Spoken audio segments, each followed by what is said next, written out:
जनता party के नेतृत्व में महायुति गठबंधन कार्य कर रहा है। प्रधानमंत्री मोदी जी का यशस्वी नेतृत्व है। मोदी जी का कार्य पिछले 10 वर्ष के अंदर पूरे देश ने देखा है।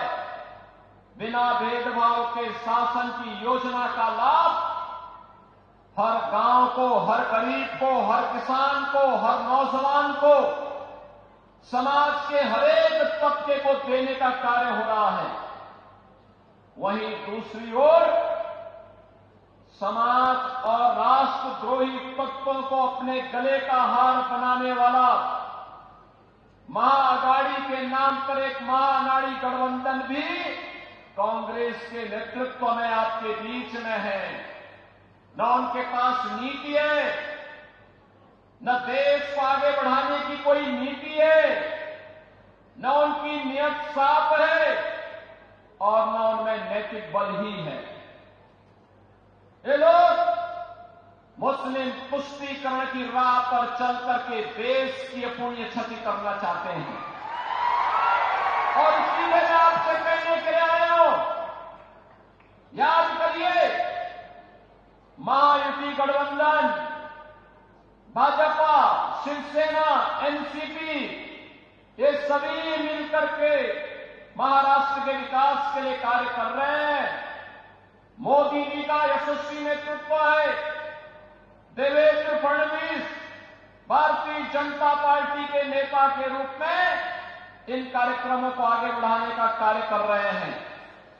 लेकिन दूसरी तरफ एक ऐसी गाड़ी है महागाड़ी के पास जिसपे स्टीयरिंग भी नहीं, उस गाड़ी के टायर भी गायब हो गए हैं और ड्राइविंग सीट पर बैठने के लिए आपस में ही छीना झपटी हो रही है। छीना झपटी हो रही है कि कौन ड्राइविंग सीट पर बैठेगा। और इसलिए बहनों और भाइयों, हमें इस बात को ध्यान में रखना होगा। एक तरफ जहां भारतीय जनता पार्टी के नेतृत्व में देश की सीमाएं सुरक्षित हुई हैं, याद करिए जब एक कांग्रेस की सरकार थी, पाकिस्तान घुसपैठ करता था, आतंकी वारदात को अंजाम देता था, बड़ी बड़ी घटनाएं घटित होती थी। हम लोग बोलते थे उस समय कि भाई पाकिस्तान के खिलाफ कार्रवाई करो, तो कांग्रेस का नेतृत्व कहता था कि नहीं नहीं, हमारे संबंध खराब हो जाएंगे। बहनों और भाइयों, आज आप देखते होंगे पाकिस्तान भारत की सीमा का अतिक्रमण नहीं कर सकता, आतंकवादियों को भारत की सीमा में घुसपैठ करने के लिए प्रश्रय देने का दुस्साहस नहीं कर सकता। अगर करेगा तो फिर खामियाजा भी भुगतेगा। ये नया भारत है, ये नया भारत है। छेड़ता नहीं है, लेकिन कोई छेड़ता है तो छोड़ता भी नहीं है। सीमाओं की सुरक्षा करना जानता है, अपनी जनता की सुरक्षा करना जानता है। ये नया भारत है। अपमान नहीं सहता, ये नया भारत है। इंफ्रास्ट्रक्चर के बड़े बड़े कार्य हो रहे हैं, हाईवे, रेलवे। यहां पर हमने देखा कितना भव्य स्थल बन रहा है। संत सेवालाल महाराज की पावन समाधि स्थली, संत रामराव महाराज की समाधि स्थली, संत बामनलाल महाराज की साधना स्थली कितनी पवित्र और कितना भव्य रूप ले रहा है। ये भारतीय जनता पार्टी की विरासत के प्रति सम्मान का भाव है।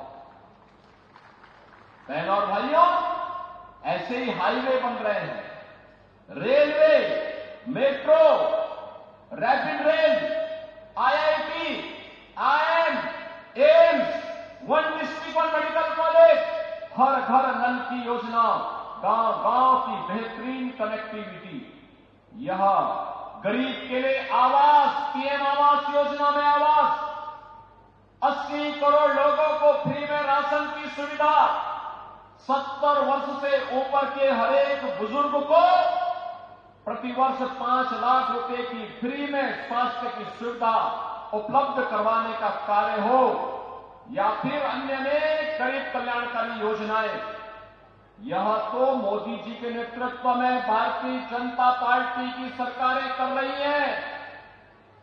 लेकिन साथ साथ गरीब कल्याण भी है, विकास भी है, सुरक्षा भी है, सुशासन भी है, तो विरासत के प्रति सम्मान का भाव। अयोध्या में 500 वर्षों के बाद अयोध्या में फिर से भगवान राम की जन्मभूमि पर भव्य राम मंदिर का निर्माण हो गया है। भव्य राम मंदिर का निर्माण, यह काम कांग्रेस भी कर सकती थी, लेकिन कांग्रेस को हिंदू भावनाओं की चिंता नहीं थी।